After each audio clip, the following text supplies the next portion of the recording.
And I invite everyone now just to open yourself up to the miracle that is love. If you feel so inclined, go ahead and take a nice, deep, cleansing breath in. And as you release that breath, give all your doubts and stress and tension to the higher power that knows and trusts in it to know and to love. Go ahead and take another nice, deep, cleansing breath, breathing in all the love that is around you. And as you release that breath, let go of any doubt or tension, any stress you may be holding in your body. Just release it.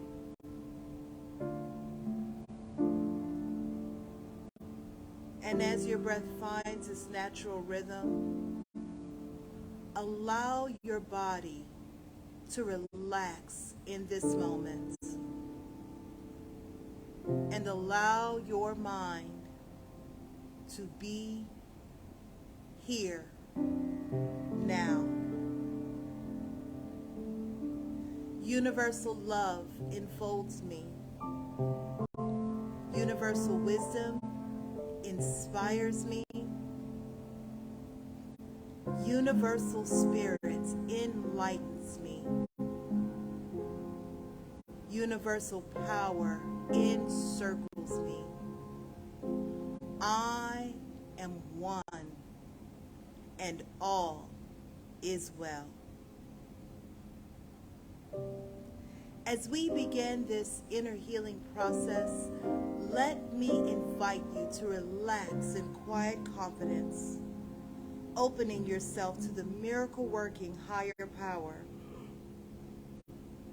Now symbolize the unity of your thinking and feeling nature by touching your chest with your hand, and let my words act as your own for your own inner healing, acceptance, and receptivity.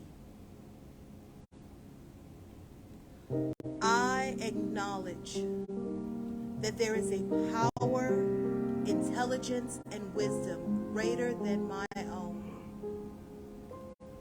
I am in the midst of it, and it is in the midst of me.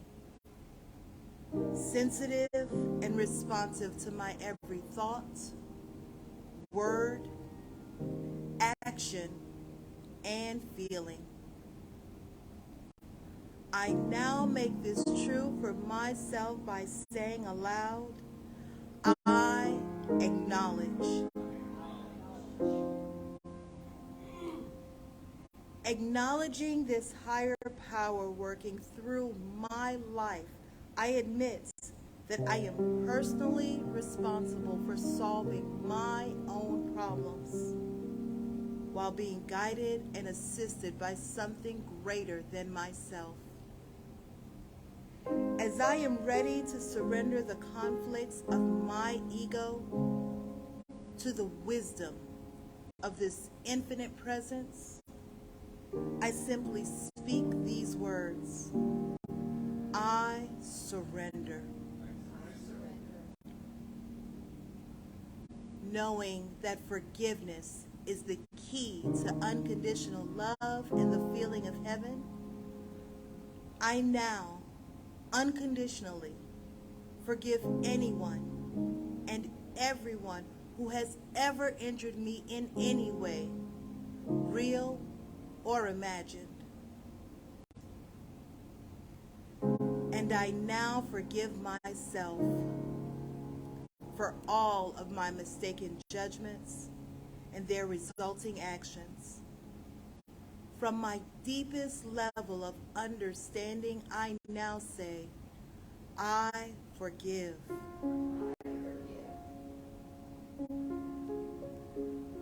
Realizing that I continually experience the effects of my own thinking, I now choose to allow this higher power to recreate me deeply, filling my mind with thoughts that are only positive, constructive, loving, and beautiful. I call upon this divine inflow by stating aloud, I choose.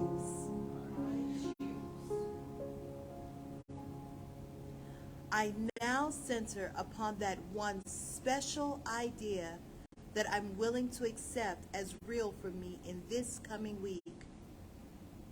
Visualizing that idea as already acted upon and brought to pass. In seeing my idea become a fact of my experience, I enjoy the happiness and peace of my thought fulfilled and gratefully speak these words. I accept. I accept. Knowing that I have an everlasting place in the midst of the power that sustains all creation, as well as the support of all those around me, I allow myself to relax in the peace of fulfillment and gratitude and say, I release. Now, in my mind's eye, I envision the presence of someone near and dear to me.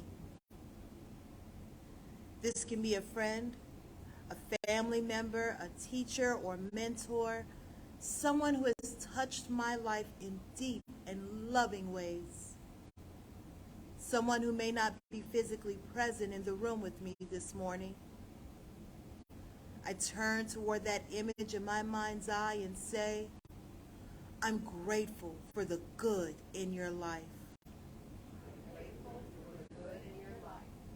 Now I open my eyes, turn to the world around me, and joyfully speak to anyone physically present in this room or virtually on this broadcast, and share in confidence and gratitude in saying, I'm grateful for the good in your lives.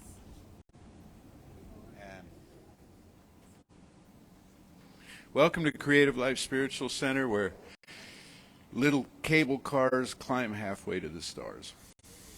Not really, but God bless Tony Bennett. Couldn't resist. No, I couldn't resist. And we will do a full Sunday tribute to him at some point, but he's got to get in line.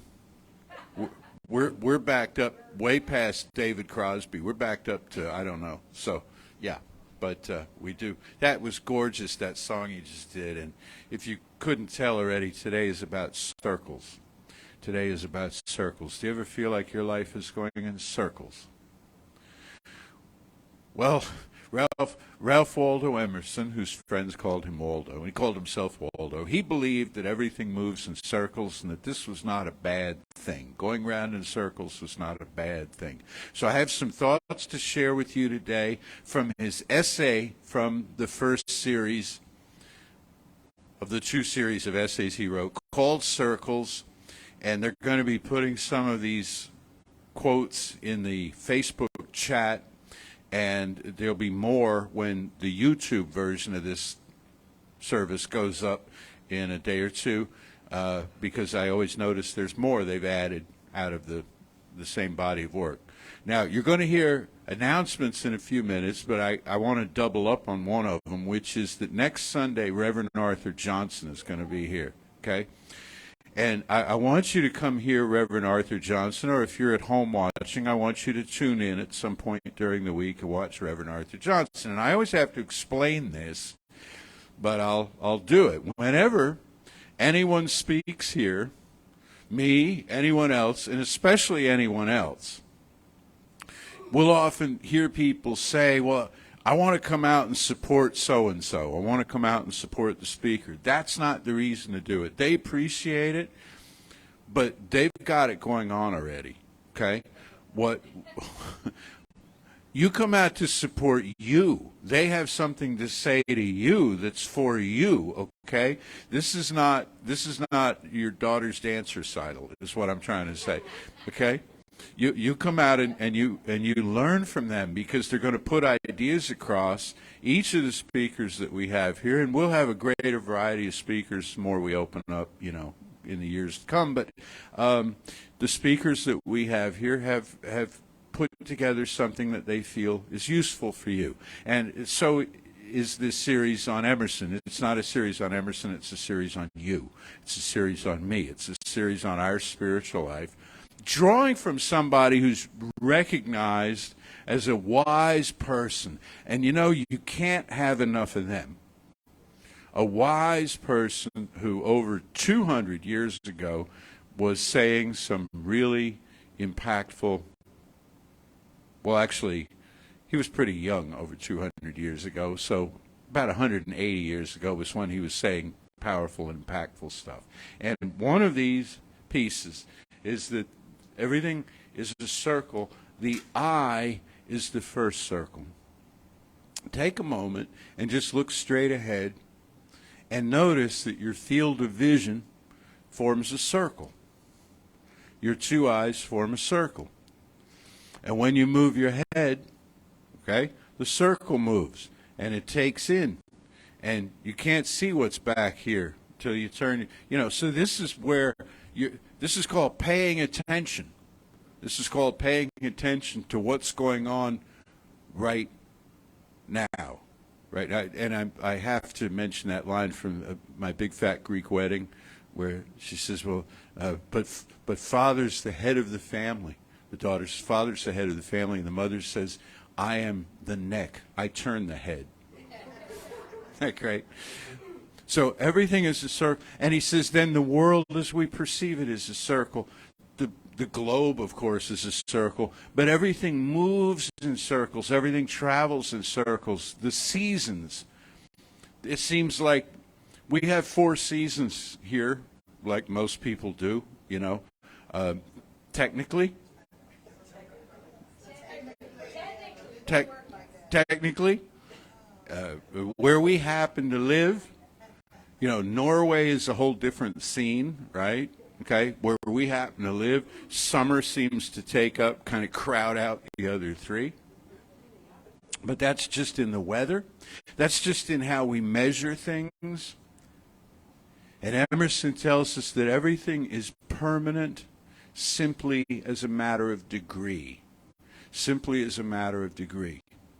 All things change, all things cycle through, and something else takes their place.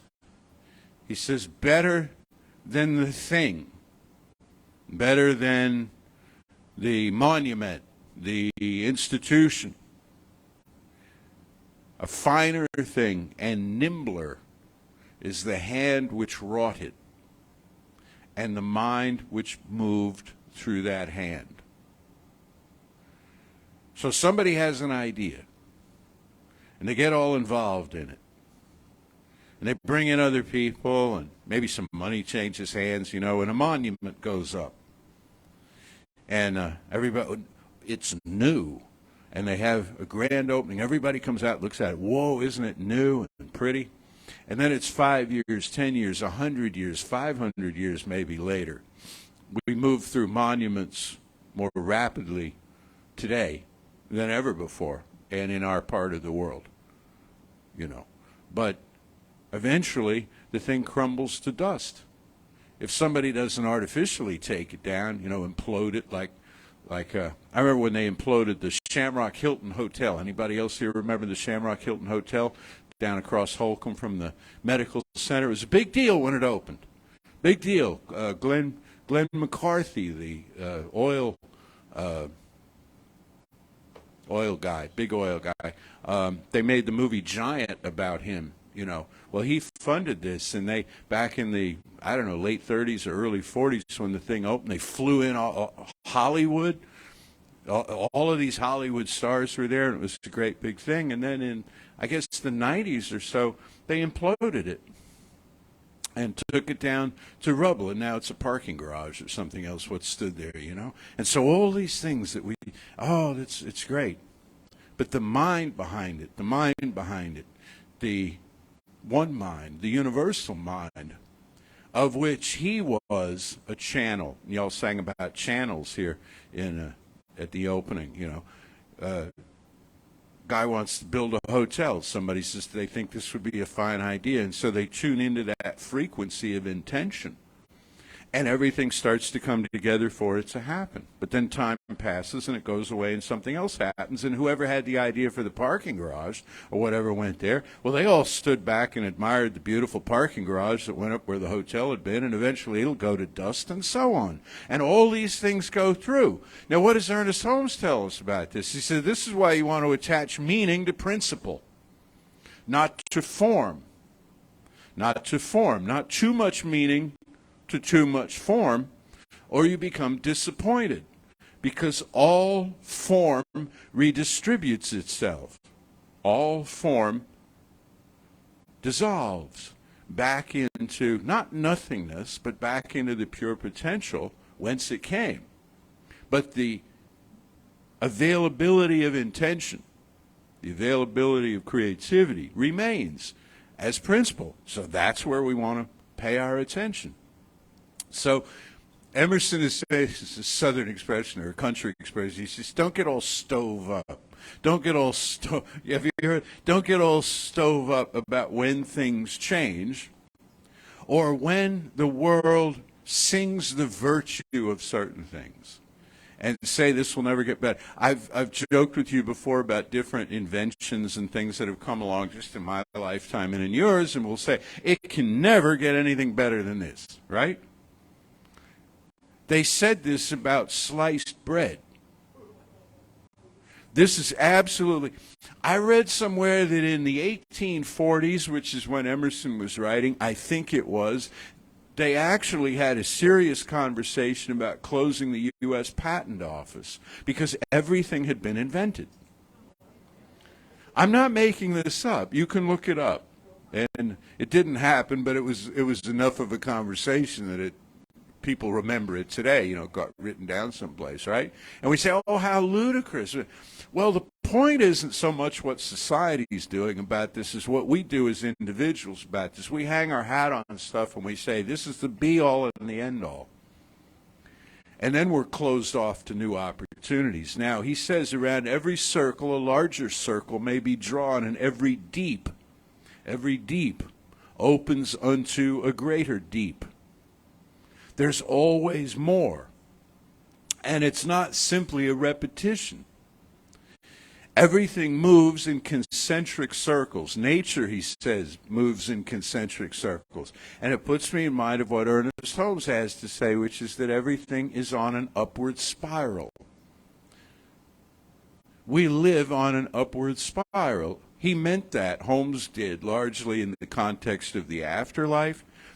But what he was going for there was that, we learn and we apply our learning, and then we have some reward for it, and then we learn some more, and then we apply our. And sometimes it can look in the long view like dig a hole, fill it in, dig it. But actually, it's all moving. It's all lifting itself up. The circle is widening. The more information that you have, the more call is placed on you for application. The more information that you have, especially about your own inner workings, your own peace of mind, your own heart issues, the more awareness you have of that, the more other people seek you out to stand in your light, not to do anything about you, but to stand in your light and look at their own life. This is what happens. Here's another thing I've told you many, many times, that when you decide that you want to be a spiritual teacher, an overt, everybody's a spiritual teacher, but you know what I mean, be a practitioner, a minister, or something like that. All of a sudden, all this information comes your way that you didn't know was tied to it. All of a sudden, all this opportunity for application comes your way. All of a sudden, random people are kind of asking you questions or asking for your help. Why is that? It's because you've tuned into a frequency. You've tuned into a certain channel of availability. And the same is true in any area.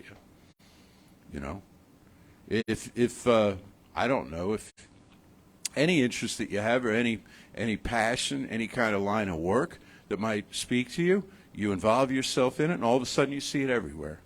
All of a sudden you see it everywhere. I don't know, like you want to be an architect. that'd be a cool thing to be an architect. Okay, all of a sudden you're noticing stuff about buildings nobody else is noticing, or at least they're not commenting on it, except the other people who want to be architects.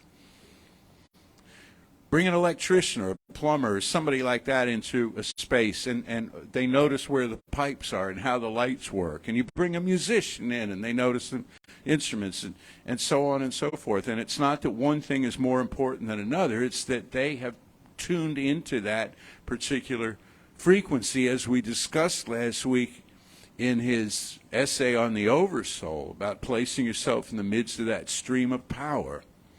You place yourself consciously in the midst of that stream of power, and all this information comes to you, and now it has a way through you into expression. So all things move in circles, and so we don't want to get too attached to how they look at the present moment. And this includes to him virtues. It includes the things that we support and the things that we lament in the public discourse, in our common conversations.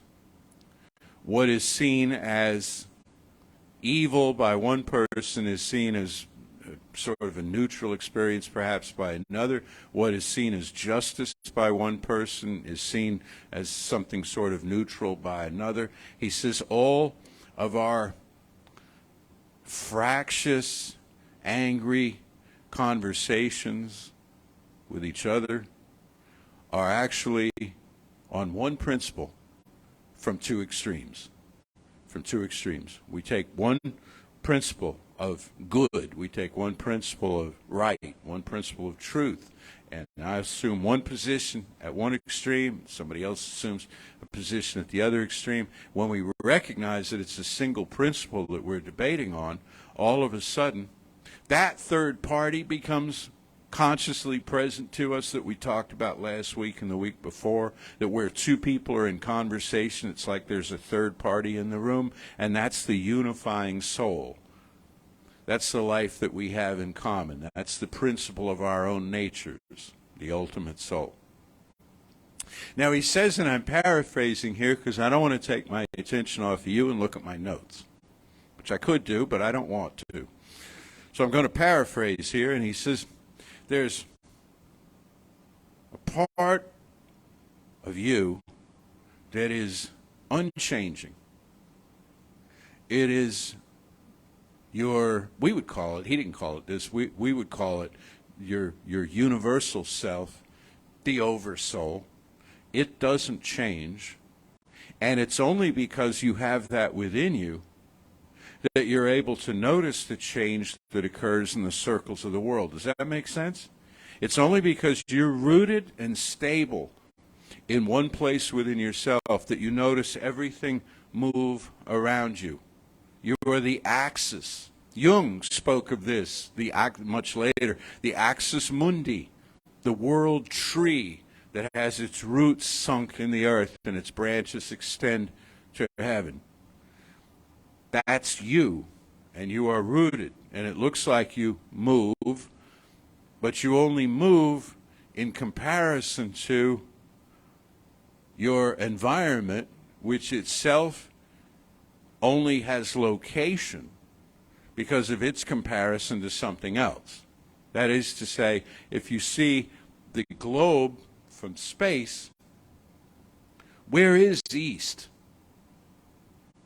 Okay? Where is this? Where is this? And you say, well, it's in that solar system over there, which moves through space, which circles its star, and so on. And it's very difficult to assign a particular location without making up a whole lot of matrices that are artificial. We make up maps. We draw lines on them of latitude and longitude, and we decided where things are. We have blueprints for our buildings and so on. And we decide where things exist in particular space, and we have interior blueprints of our relationships. Who are you to me? And how long have you been that way? And how long can I expect you to be that way? And what am I going to do when things change? And so on, you know? And so in this kind of referential thing, we get to feeling like either the whole thing is cemented in place, Or when things change, that everything's moving and there's no solidarity, there's no location that's fixed and stable, when the truth is much more elegant and paradoxical than that. There is one life. That life is God. That life is all the life there is. That life does not change, but it contains change. That life does not ebb and flow, but it contains ebb and flow. Doesn't evaporate, but it contains evaporation. And it contains congealment, I guess you'd call it. It when things are pulled together. It's like the passages in Ecclesiastes, to everything there is a season, you know. And you say, well, which of these two is the right one? Which of the, we need to freeze one of these in place. Well, that's not how it works. That's just not how it works. All things move, all things dance through space. So what do we do about it? He says, live in complete abandonment. What?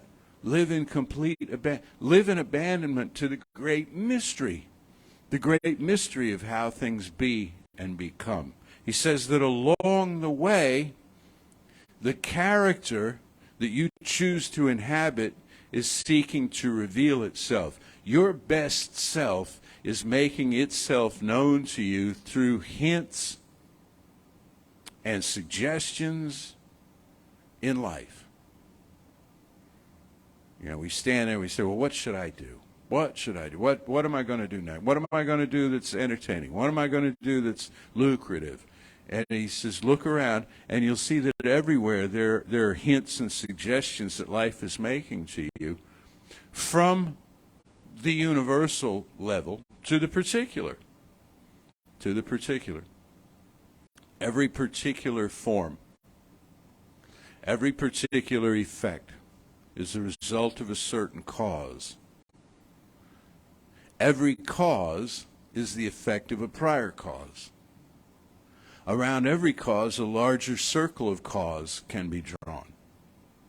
And we are constantly discovering new causes.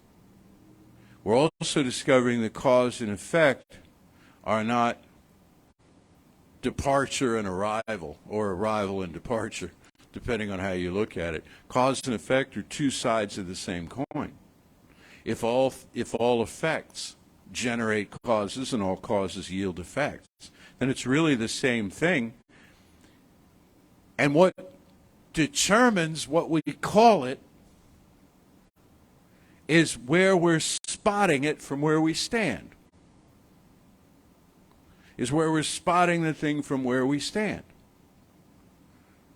Someone else has said, you never step in the same river twice, you know. But your opinion of that river, how wide the river is, how great the rush of water is, what the fish it contains, and so on, depends on where on that river you're located.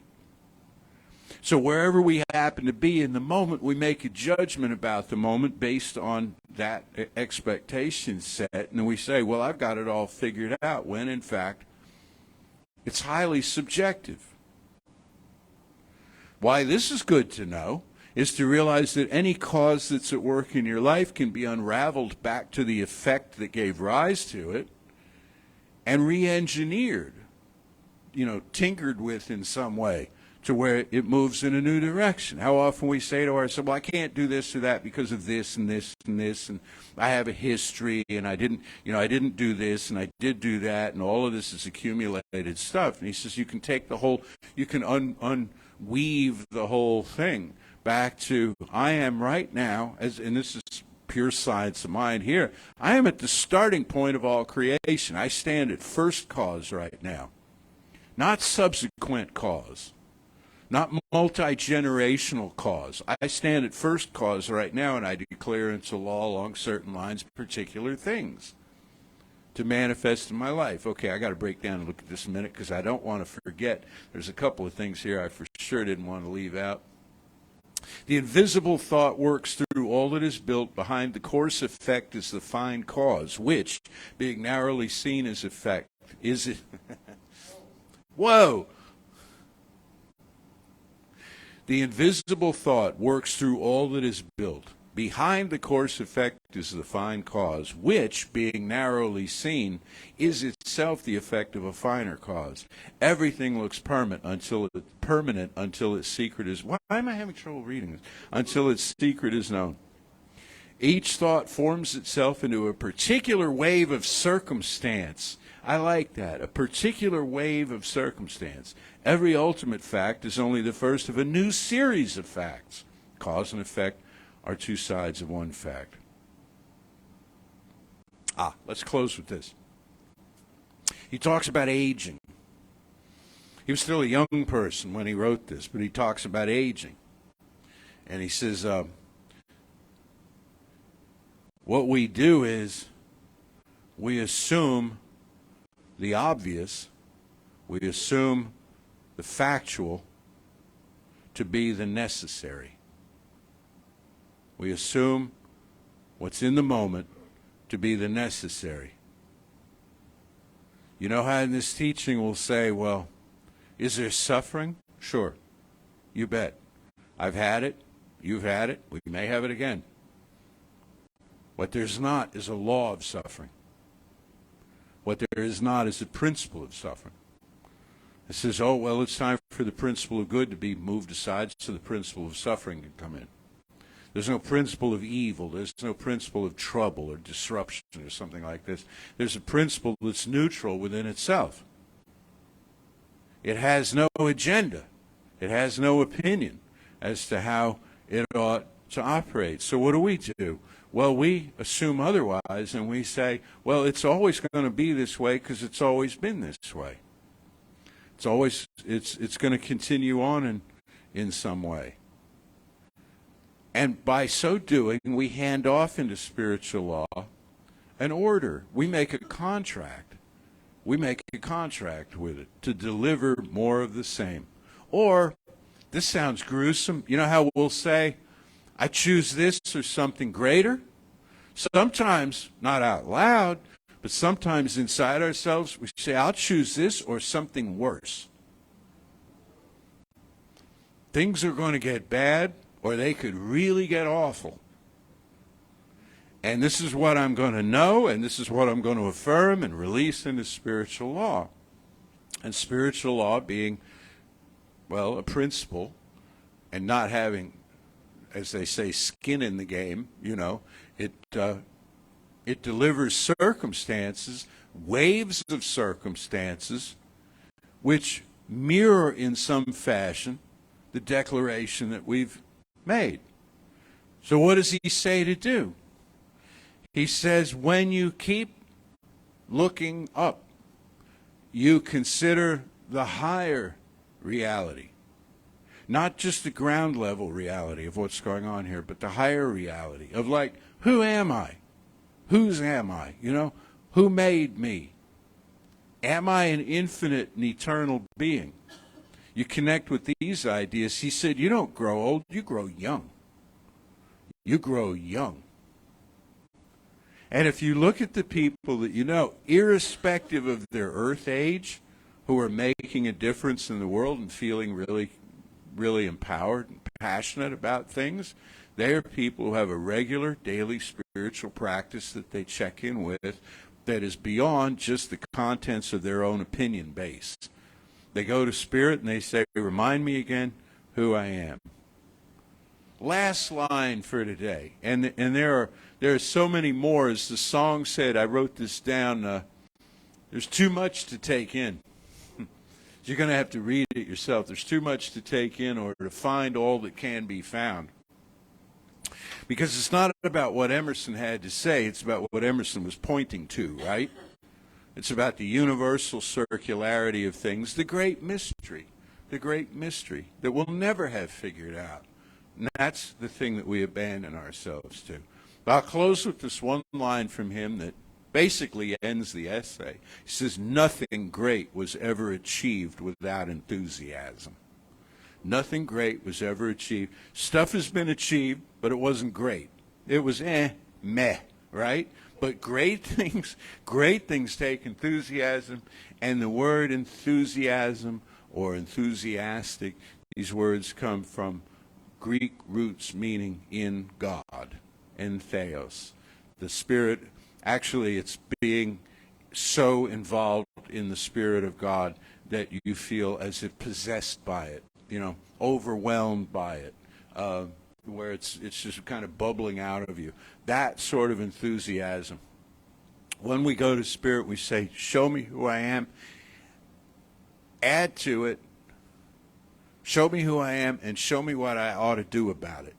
Show me what I ought to do about it.